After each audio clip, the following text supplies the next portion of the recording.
Welcome to Bloom, a conversations podcast about anything and everything, featuring guests who have led interesting, meaningful and flourishing lives.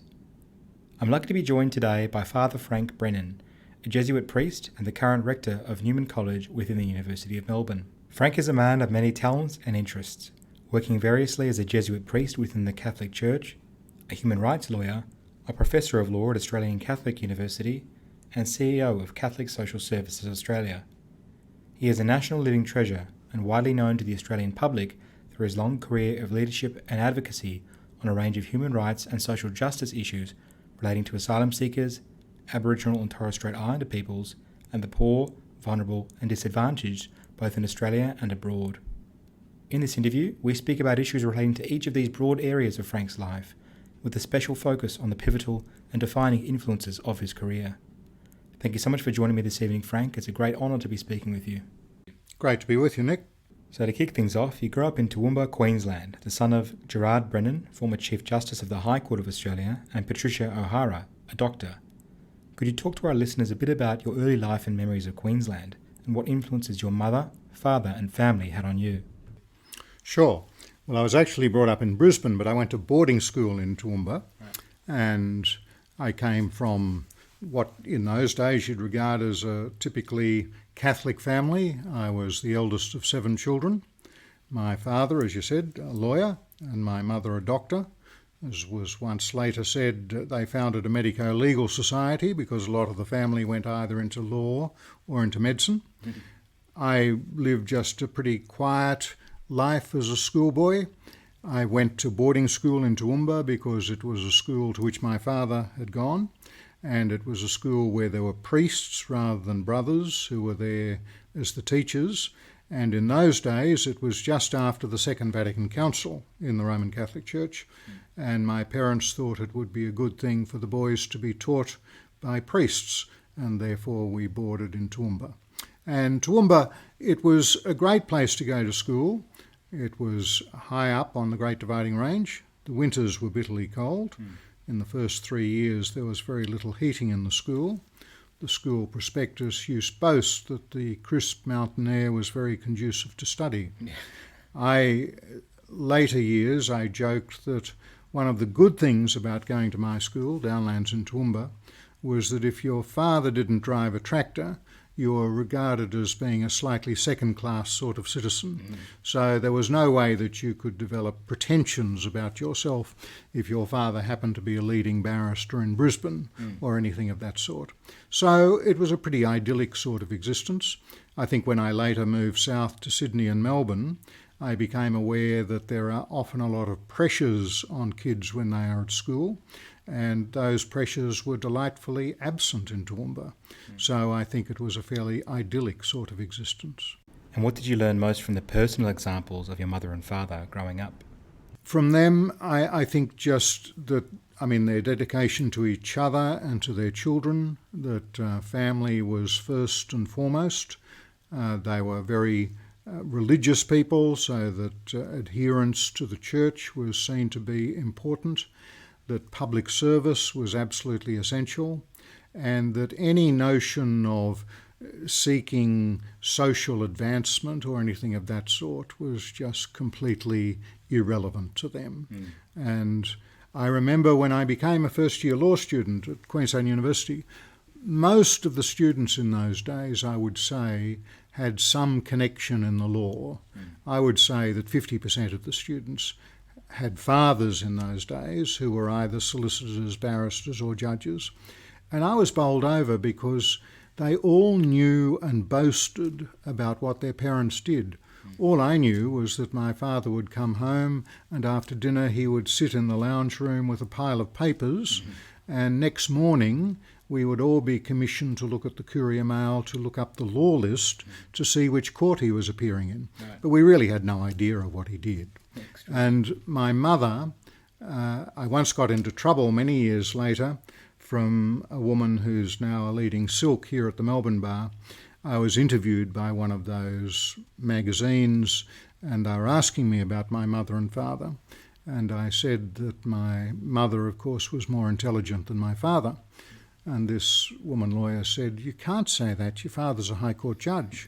I said, "Well, he may well be, but my mother is definitely much more intelligent than my father." Yeah. And my mother, having had a promising career start as a doctor, she basically gave it up for many, many years and brought up 7 children and did it very selflessly.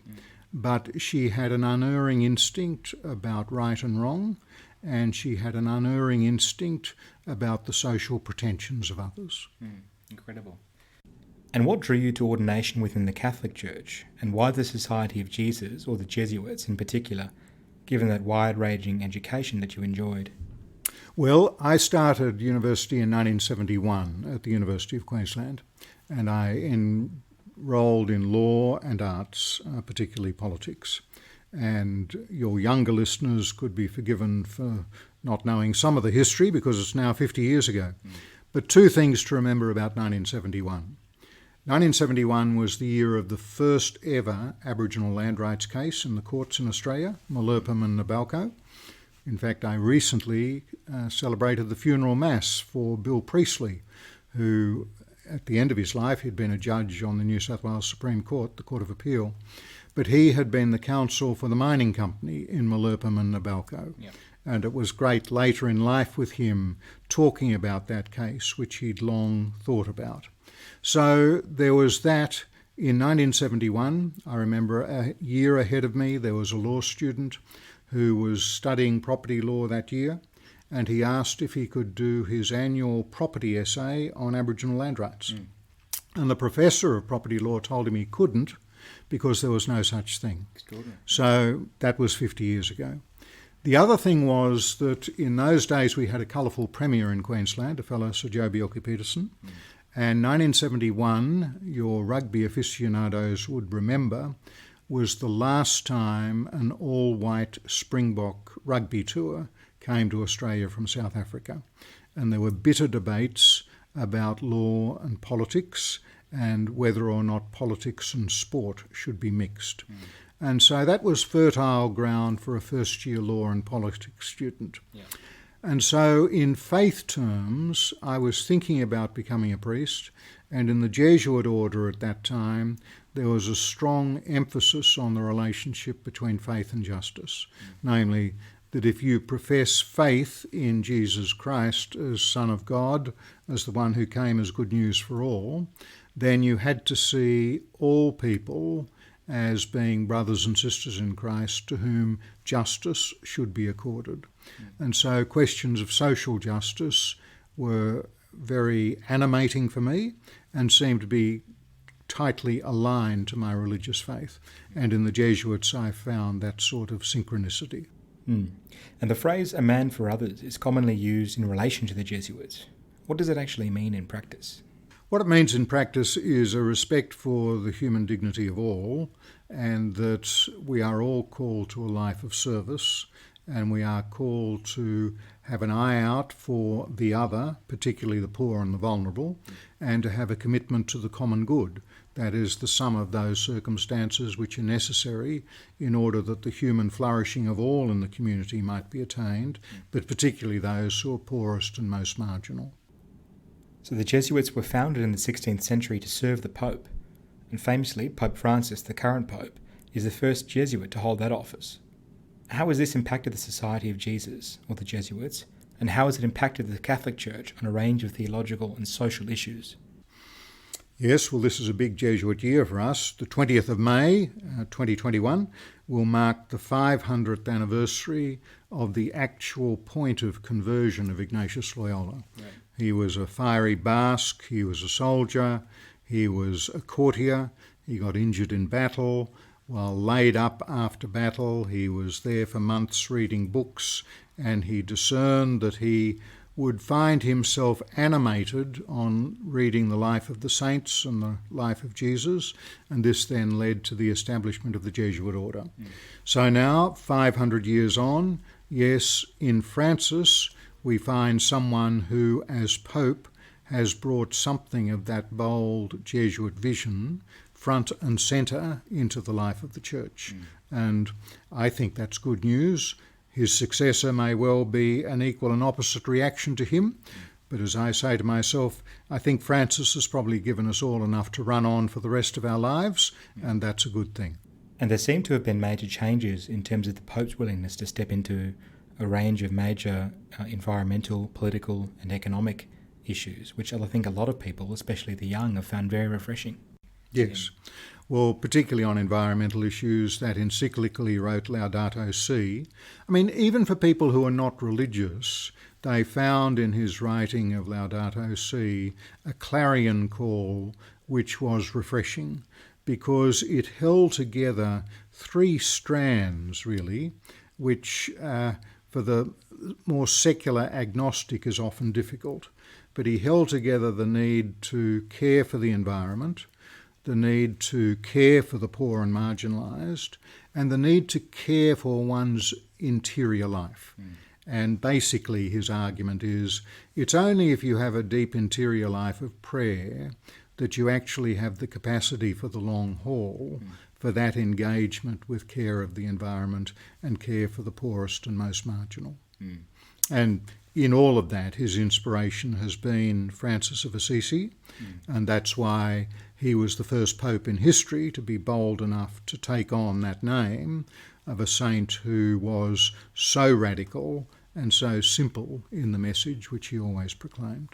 Indeed, and in contrast to that optimism, Pope Benedict XVI declared that Catholic Christendom in the West is in a state of collapse compared with its enormous growth in developing countries across Asia, Africa and Latin America. So do you agree with Pope Benedict's assessment, and if so, what is to be done? I'm always very respectful of anything Benedict says, because he, in comparison to Francis and even to John Paul, who was his master for so long, Benedict is a truly well-educated theologian. And he is one of those classically intellectual Europeans. I do think he has a slightly too European a view of the world, and so part of his pessimism about the Church is that I think he's seen in what he would regard as the decline of Europe, also the decline of the Church. But I think all you need to do is to look at the situation in countries like Australia to see that, yes, in the West, particularly amongst young people, there has been a decline in adherence to institutions, a lack of trust in institutions. People don't see the same need for tradition, authority, community, ritual. And so I would put it in that sort of context where I encounter a lot of young people for whom human rights is all important, individual self-determination, individual spirituality.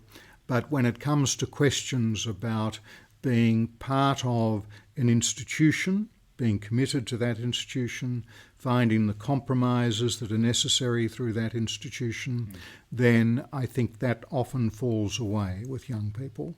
And I think it's part of a more general sociological phenomenon. Just look at, for example, the declining adherence to major political parties. Or look at the royal commissions we've had in this country into institutions, including the banks as well as the churches. So that all of that, I think, is at play. So your career has been defined by leadership and advocacy roles across a range of human rights and social justice issues. In my mind, this personifies the injunction of Micah 6:8, to act justly, to love mercy and compassion, and to walk humbly with your God. Could you tell us a bit about your early career working with Aboriginal and Torres Strait Islander peoples in Redfern, Sydney, with the activist priest Father Ted Kennedy? Yes.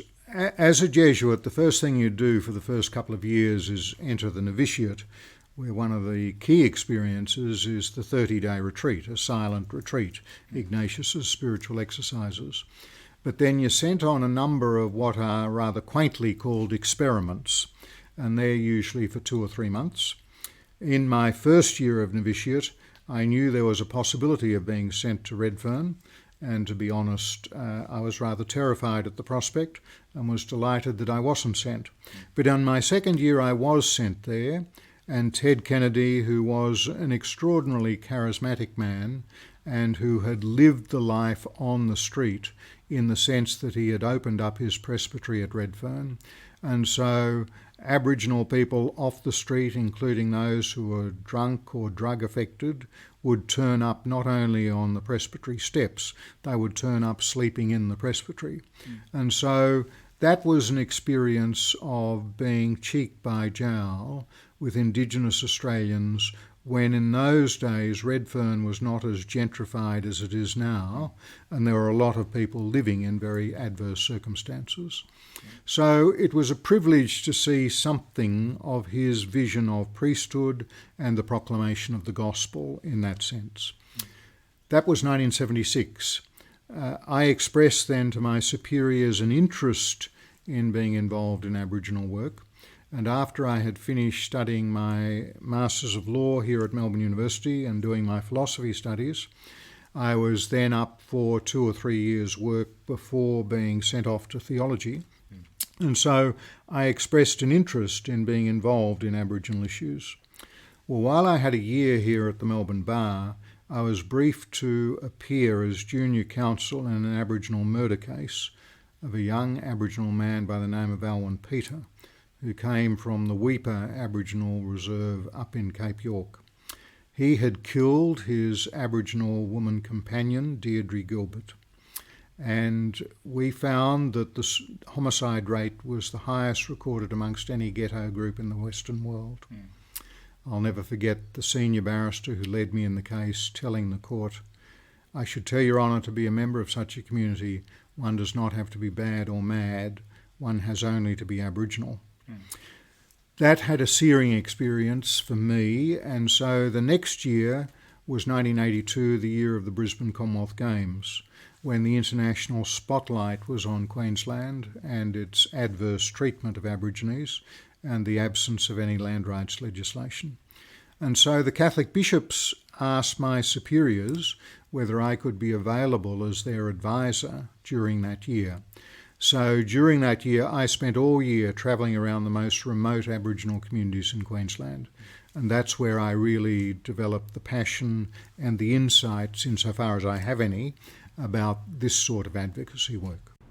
And former Prime Minister Paul Keating famously referred to you as the meddling priest during the Wik native title negotiations in the late 1990s. Can you talk a bit about how you acquired that moniker with reference to the Wik negotiations and also the High Court's landmark Mabo decision, which altered the foundations of Australian land law? Yes, well, as I said at the outset, in 1971 there was a decision of the Northern Territory Supreme Court that basically said Aborigines had no rights to land. By 1992, the question came up for resolution before the full bench of the High Court, all 7 judges of the highest court in Australia.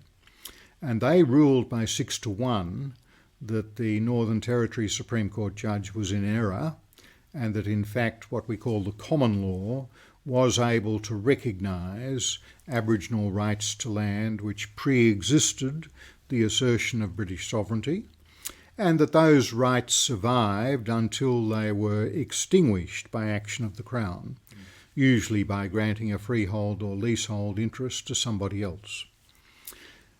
Under Australian Federation system, what we have is the 1975 Commonwealth Racial Discrimination Act, which basically says state governments could not discriminate against anyone on the basis of their race. The effect of that, when it came to native title, was that everyone acknowledged that between 1788 and 1975, a hell of a lot of native title had been extinguished by the states. It had been done without compensation and without consultation. But where there were areas of land where the state authorities had not acted, there could have been native titles still existing, and if there were, after 1975, it would have to be treated in the same way as you would treat anyone else's interests in land. So just as you can't be cheated by government of your freehold title without compensation, without consultation, without a due public purpose, so too for the Aboriginal people. Well, this created a lot of uncertainty within particularly the mining industry, and this required the Keating government in 1993 to legislate what was called the Native Title Act. And I was privileged to have some involvement in some of those discussions and negotiations that went on. So at the end of 1993, Paul Keating was very complimentary towards me. And in fact, he thanked me for what I'd done. Yes. And Gareth Evans, who led the debate for the Keating government in the Senate, actually publicly thanked me in the Senate for the work that I had done. Well, after that, Keating got voted out and the Howard government was elected. And the Howard government, of course, was a coalition government of Liberals and Nationals. Now, a lot of the farmers were very worried about the effects of native title, particularly as in 1996, the High Court then gave another decision, which you've already referred to, namely the Wick decision. And that decision said that native title could exist not only on vacant Crown land, but it could also exist on what were called pastoral leases, and that the title of the pastoralist could coexist with that of the native title holders. Well, as you can imagine, back then in the 1990s, going to a pastoralist and saying, not only are you not at liberty to exclude Aboriginal people from your cattle property, you may actually have to allow them on because they have legal rights just as surely as you do. Yeah. So that then required a whole new package of legislation. And it got very bogged down in the Australian Senate. By this time, Keating was out of the Parliament, and we had a fairly poisonous cocktail because the Senate at that stage, the balance of power was held by one solitary vote of a senator from Tasmania, Brian Harradine, who was a good practising Catholic. So as you can imagine, there were various conspiracy theories around that Harradine and I were in cahoots determining the outcome of this legislation. Well, that was far too much for Mr. Keating, and he came out and alleged that I was a meddling priest, in part because I had, perhaps a little brashly, pointed out on national television that Paul, I thought, was outside the loop because no longer was he Prime Minister and no longer was he in Parliament. So I thought it was best dealt with by those in the Parliament to find what was an appropriate resolution. Yeah, that classic Keating rapier-like wit, as they say. Indeed, and I returned from overseas one morning to receive a phone call at St Canis's Church at King's Cross, and all I'll say is I had to hold the telephone receiver at some distance from my ear, probably for about half an hour. I've heard that's not an uncommon experience, but in relation to Aboriginal and Torres Strait Islander peoples, you've written and spoken extensively on the need to amend aspects of the Constitution and of the importance of the Uluru Statement from the Heart and an Indigenous voice within Australian Parliament. What do you think are the most critical and practical policy steps towards reconciliation with First Nations Australians? The first step always has to be to listen to Aboriginal people.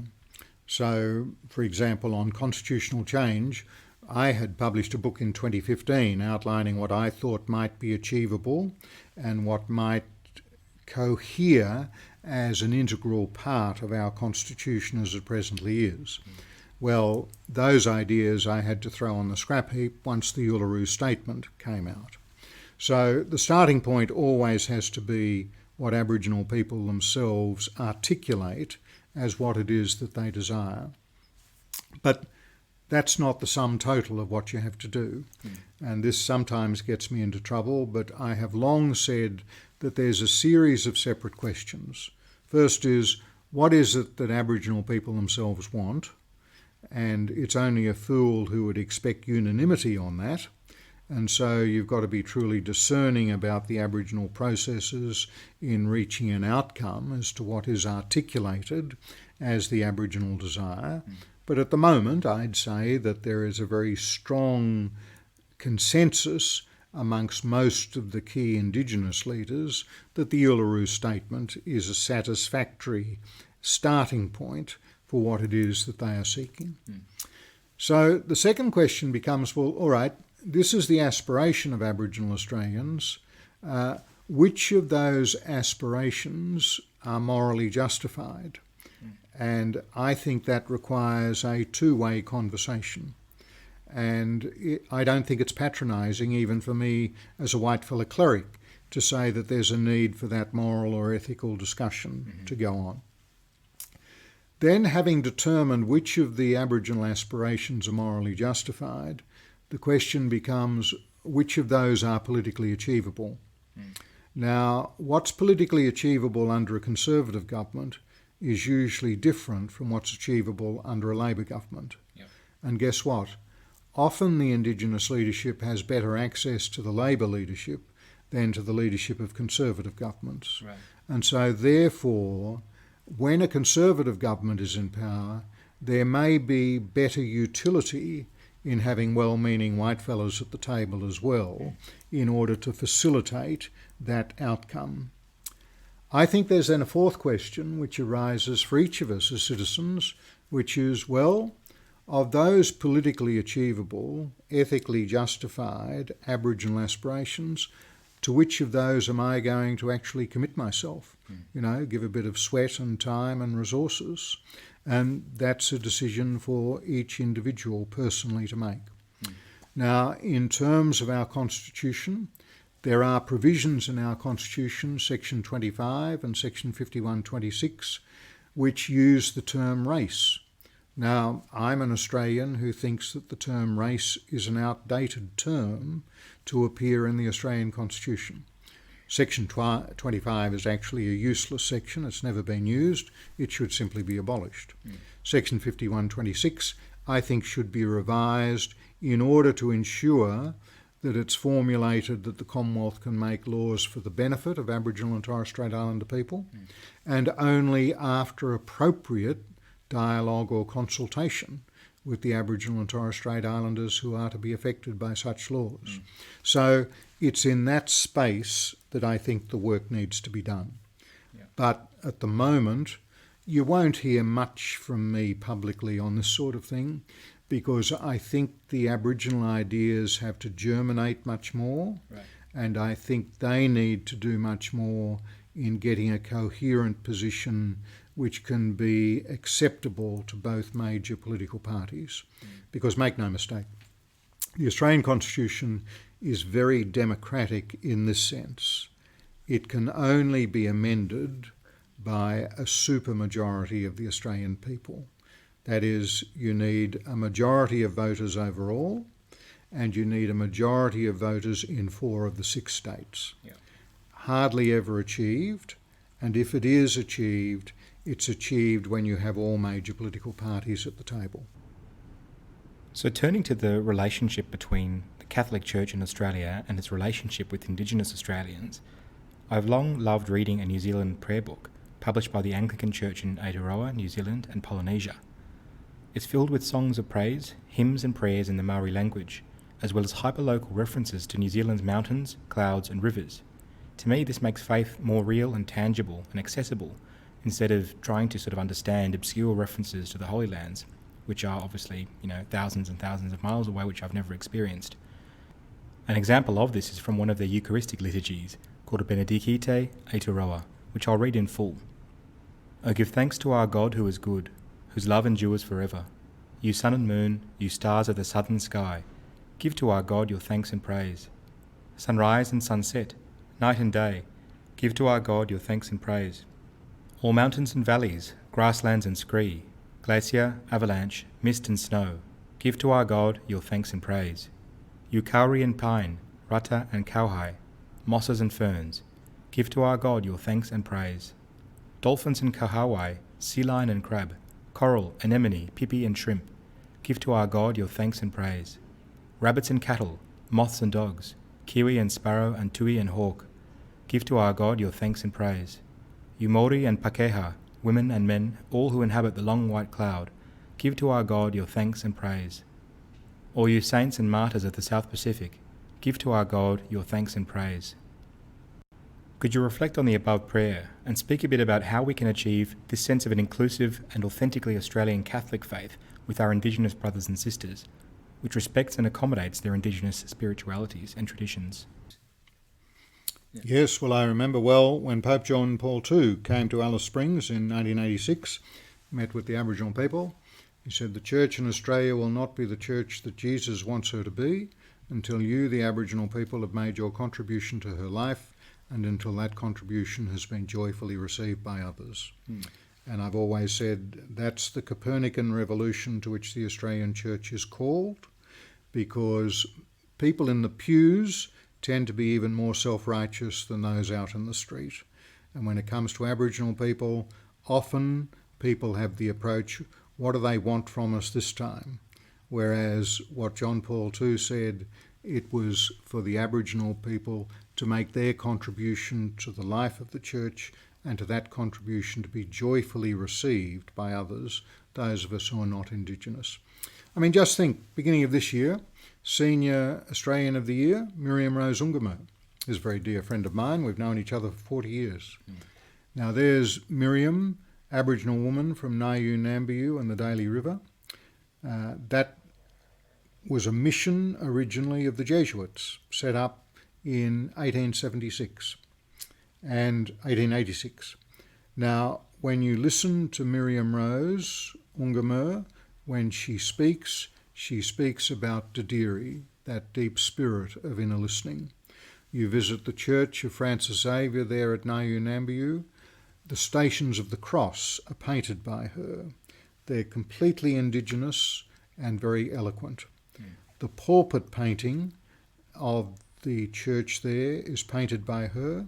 It's a very rich theological motif. In fact, my mother did a tapestry of it for the ordination vestment in which I was ordained in 1985. With Aboriginal Australians, I'm privileged every year in July for Aboriginal Sunday to celebrate the Mass at their small reconciliation church at La Perouse in Sydney, where they come together and they celebrate a truly authentic Indigenous liturgy. And if only the benefits of that could be shared with the community more generally, as is eloquently done for the New Zealanders in the prayer that you've just read. Another Labor leader and Prime Minister also described you as an ethical burr in the saddle of the nation. To this end, you've been a prominent advocate for the dignity and well-being of asylum seekers and refugees in Australia, often clashing with governments of the day on their immigration policies and criticising the treatment of asylum seekers. Can you take us back to your time directing the Jesuit refugee service in East Timor and the Tampa affair in 2001, and talk about how these events shaped your values and work in this space? Sure. I've actually just had a few delightful days with Kevin and Torres in Queensland. And he's, of course, been in COVID lockdown out here in Queensland rather than at his office in New York.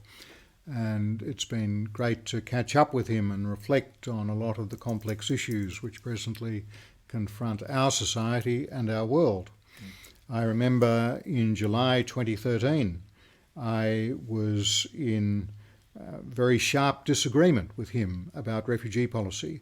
It was in the lead up to a federal election, and both he and Tony Abbott, leading their political parties, were engaged in what I thought was a race to the bottom to assure the Australian public that they could be tougher than the other in the treatment of asylum seekers. And given that I knew both gentlemen fairly well, it was a very challenging time for me. Although, as Kevin said to me on that occasion, well, Frank, you've got to do what you've got to do, and I've got to do what I've got to do. And in politics, that is so true. But if we think back to 2001, yes, I was directing the Jesuit Refugee Service in East Timor. I remember the night on the streets of Dili, where it was announced that the refugees on that boat, 433 of them, headed for Australia. They'd been taken on board the MV Tampa, a huge container ship, and the question is, where would they go? Because Prime Minister Howard was refusing permission for them to land on the Australian mainland. This is often forgotten by people, but what then happened as one step along the way was Downer was our foreign minister, and he put a request to Jose Ramos Horta, one of the key Timorese leaders, whether Timor would take those 433.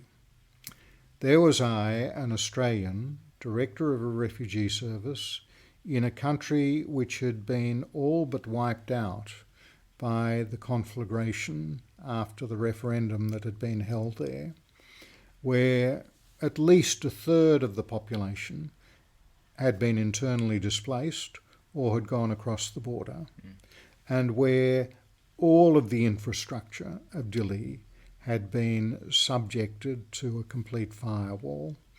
And the thought that, yes, we Australians would say, oh, well, couldn't you just take an extra 433? Yeah.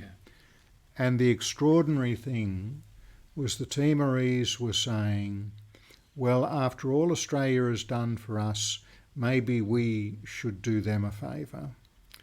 And I remember it was Sergio de Mello, who tragically was later killed in Iraq, but who was the head of the UN mission, who said there was no way that was going to be permitted. And I can say that there were many of us Australians working for NGOs in Dili at that time who joined the chorus in saying no way and not in our name. So ever since then, we Australians, it was Keating, of course, who once said that, one of the great benefits of being Australians is when continents were being given out, there weren't too many of them, and we got a whole one to ourselves. Yeah. Now, on one level, that makes the design of a refugee and migration policy all the easier. But what is essential for Australia is to be able to design a secure border protection policy and a well-ordered migration policy, but which does not cause serious damage to the lives of people who are found in the interface. I remember early after the Tampa, I went to Parliament House in Canberra after I returned from East Timor, and I went into the office of the very blunt-speaking Bill Heffernan, who was a Liberal senator, came from Junee, country New South Wales, and I walked in and Bill said to me, now I know you'll be very upset what we're doing about the refugees. I said, Bill, that's right. He said, let me tell you, the hardest decision I ever had to make when in local government was when the bushfires were coming through and we had to decide whose property was going to constitute the fire break. He said, Frank, we're setting up a fire break now and those caught in the fire break will be hurt, but there's no other way to deal with it. Now, it's that complexity that we're dealing with, and it plugs into one of the truisms I've always had about this sort of advocacy, particularly as a church person. I've always said you've got to be eyeballing both the decision maker and those adversely affected by the decision. And if you're eyeballing both, at least it stops you from becoming sanctimonious. You see that compromises are needed, but I do think over the years both political parties have been at fault in two particulars.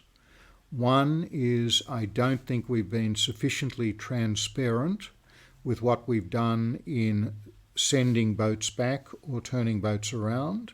I think we've got to be fair dinkum with the Australian public as to what we do there.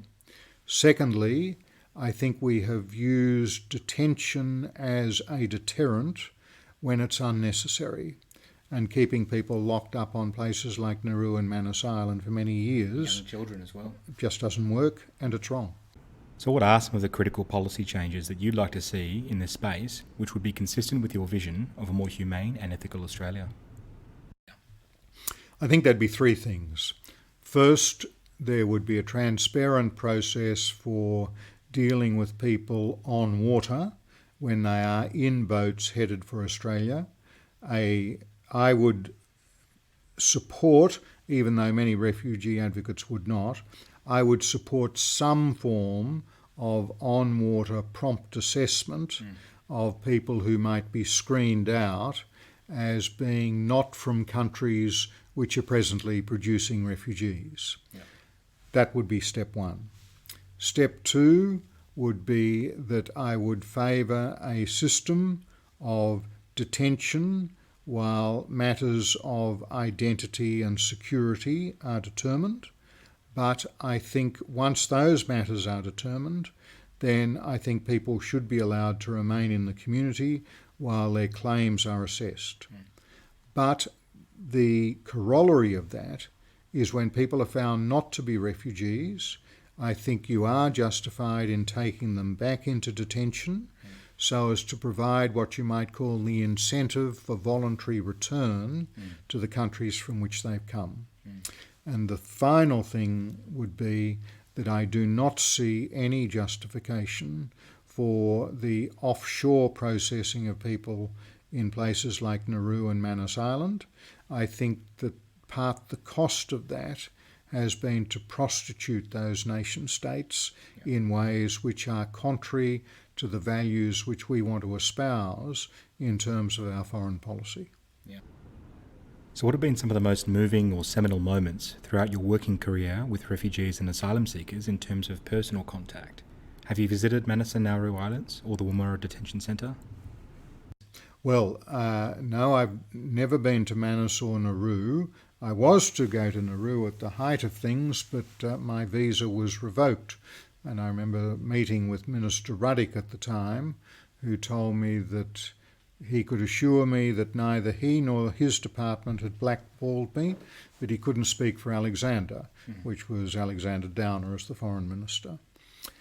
I used to visit Woomera and Baxter detention centres quite regularly, in fact every month during 2002 and 2003. And there I often encountered very moving experiences. I remember Easter 2002, there was a riot at Woomera. I was conducting, in fact, the Good Friday service in the Woomera Detention Centre. Mind you, I think there were a lot of Muslims in attendance, and I was warned halfway through the service that something was going to erupt. There was then a riot, and we were not allowed back in until Easter Tuesday. I remember going back on Easter Tuesday, a young lawyer calling me into an interview room where I met a 5-year-old boy who had bruises to his legs which were consistent with the mother's account that he'd been hit with a baton and sprayed with tear gas in the sterile zone during the riot. And I remember in a very upset way writing to Philip Ruddick and later meeting with him saying that I know you think the buck stops somewhere else, but when it comes to a 5-year-old child being hit with a baton and tear gas in the sterile zone at Woomera, the buck has to stop with you, Minister, and these things cannot be done in our name. Constantly during those years I met families who were fleeing the most dreadful distress and finding themselves in circumstances where they were being re-traumatised. And I thought that was dreadful that it was done in our name. Thank you for sharing all of that. Pope Benedict XVI published 3 volumes of a series called Jesus of Nazareth, which he described as his personal search for the face of the Lord. How do you understand Christ, and how has your personal witness of Christ informed your work with the most vulnerable members of our Australian and global communities? Well, for me, Christ is the one who is the very embodiment of the Spirit of God who accords dignity to each and every human person, and at every step along the way from womb to tomb. And he does it in a way which is healing, which is liberating, and which is able to transcend the evil which surrounds him in the world. So that for me, yes, Jesus is a model of behaviour, but he is also the exemplar of God's action in the world. And therefore in him I find my hope. And for me, increasingly, it's hope which is the cardinal virtue which I think is most important. In the midst of despair, where do we find that hope? And I had an experience once. I was working in a large refugee camp on the Thai-Cambodian border. I remember coming back from lunch one day and saying to a young Khmer man, "How are you?" and tried to cheer him up, said it was a nice sunny day and smiling and all that sort of thing. I thought, that's what a young Australian can do, bring a bit of hope to these people. And he looked at me and he said, "It is all very well for you, but I am a Khmer, a Cambodian. And that said it all. And I realised that night, I went home and I thought, I can't bring him hope. He's got to find hope within his situation. But what I did conclude was this, that he and the Khmer people needed outsiders who could be there so that when they found that hope, there would be someone to whom it could be expressed. And I've long since thought that hope which is unexpressed is hope which dies. And for me, spiritually, Jesus is the one who accompanies us along the way, particularly those who are poorest and most marginalised, who is able to evoke that hope which can be found in the midst of suffering and even of death. And so for me, the Christian life is one which bespeaks the complete unity of all that is best in humanity being expressed in one who is godlike, who came amongst us so that we might have a path to salvation. Well, we've spoken on other occasions about your day-to-day work as a priest, such as performing the last rites at Royal Melbourne Hospital during the recent COVID lockdowns. Could you reflect more broadly on the daily work of a priest, with an emphasis of those personal encounters with the vulnerable and disadvantaged, and what it's like to be present at momentous life rituals and occasions such as birth, marriage and death? For me, increasingly, it's one of the great privileges of being a priest, that you're there at the critical moments of people's lives. And you're there as the one who represents the community, and you're there as one who is being a representative of Christ, in evoking the Christian sentiment there in the community. And so for me, like during the COVID crisis here in Melbourne, I mean, I only went in a couple of afternoons a week, but I mean, there were a lot of anointings to be done as people were dying in the hospitals at that time, and people were not allowed to have visitors, and being there in the full PPE with nurses who were there just to hold the hand of the one who was dying. I remember, for example, one evening going in, and the nurse was there holding an iPad so that the dying man could speak to his wife out in rural Victoria. And the wife was telling him, "Darling, you've always been a fighter, but you can let go now. Now is the time to go, and you can be at peace." Now, that is just such a privilege to be in that sort of situation, and in the sacramental moments to be able to celebrate that. The other part of it is that even for those who aren't engaged in what you might call the sacramental ministry, but those moments where you are privileged to accompany people as they confront the evil or the mortality or the suffering or the sickness, that it becomes routine in your life. And it is the stuff of human life. And I think particularly nowadays, well, pre-COVID, it was very easy for young people in Australia not to have strong notions about mortality or suffering, particularly if they came from good middle-class families and getting an education, because there was always the prospect that life for me is going to be better than it was for my parents and that it was for my grandparents. Well, I think what COVID has now reminded us once again is our mortality and the contingency of our existence. And to be able to accompany people in that, not in a patronising way, but to see the fullness of human experience being lived out in that, is for me priestly work. Yeah, certainly. And one of the things that strikes me most about your reflections this evening is how real and proximate your experiences have been to the full spectrum of humanity and being human, at both its best and its worst.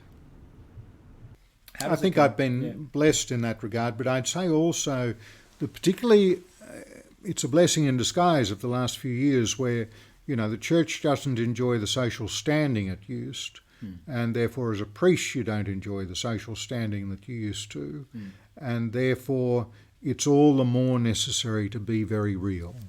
And it's all the more necessary to have those personal relationships because the stereotypes out there are just so adverse at the moment.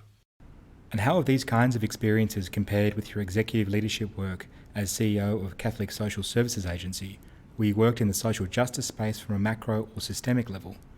Do you have a balance between executive work and being at the coalface, and do you prefer one or the other? When I was contemplating taking on the job as CEO of Catholic Social Services, I spoke to a mate of mine, Fred Camera, who had done the equivalent job in the United States. And he said to me, Frank, do it. He said, it's a great job, great job. He said, it's a combination of being an itinerant preacher and an enabler of people, many of whom feel alienated from the church, but who think the church at its best is doing good work. And you are able to give them some hope and some realisable goal that they can do good work.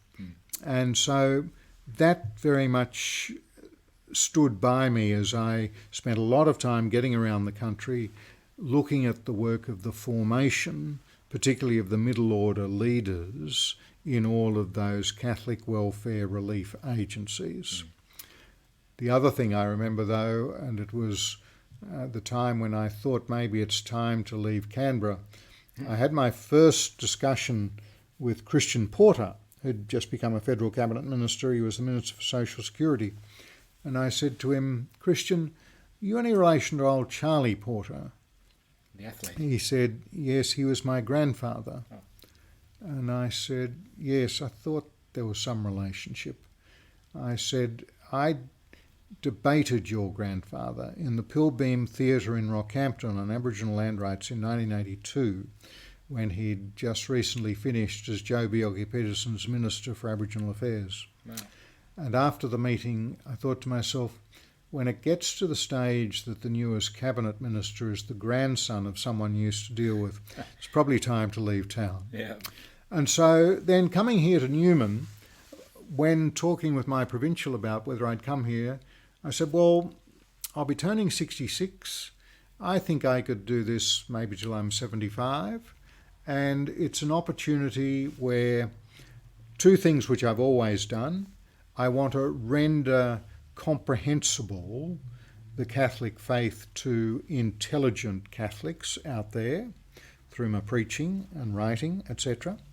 Second, I want to continue to bring the strength of Catholic social teaching to bear in the public square, particularly in relation to the rights of the poorest and most marginalised. But third, I wouldn't mind giving it a go, being available to participate in the lives of young people who are at that vital stage in life contemplating what it is that they might do. Now, it's the third which is new to me, and because the 1 year I've been here has been in COVID, I'm not quite sure how good I am at that yet, but I think it is a very graced opportunity, particularly when I think back to when I was a first-year university student, and those years, 71, 72, they were so formative for me in my worldview as to what I wanted to do. So I think the opportunity to be able to walk that journey, if there's a bit of administrative work to be done along the way, well, so be it. Yeah. And finally, Frank, what's your vision for Newman College over the next decade to provide that nourishing spiritual, intellectual and social environment for young people at those critical years of their lives, given we've seen so much disruption to education in the 21st century, as well as through COVID? I would hope that any student coming to Newman would see that here is an opportunity for my full human flourishing, my gifts to be really treasured, and for me to be taken seriously with the diversity of views that I hold, and that what is the strength of the Catholic tradition might be made comprehensible to me, whether I be a believer, an agnostic, an atheist, whatever my religion might be. I was just reading Clive James recently, his Cultural Amnesia, and he was reflecting on the Lithuanian poet Milos, who once wrote, "The scriptures are the common good, of believers, agnostics and atheists. And I think it's a rather good line. Not only is the common ground, but the common good. That it's in the scriptures, it's, for me, in the Catholic tradition. What is it? It's been centuries of human reflection on what is the ultimate good in the human situation in which we find ourselves. So I would hope for the students here that they see that it's not something which is constricting, but it's an environment where they can see, no matter what the spirit of the age out there is something to be said for traditions, for institutions, for trust, for notions of community, ideas of ritual, and also notions of prayer and sacramentality. That these are notions which I think can strongly complement what is the spirit of the age about individualism, human rights, self-authentication, spirituality, and things of that sort. Really wonderful stuff. Well, Father Frank Brennan, thank you so much for your time this evening. It's been a real honour and a privilege to speak with you. Thank you. Great to be with you, Nick, and wish you well for the future. Thank you.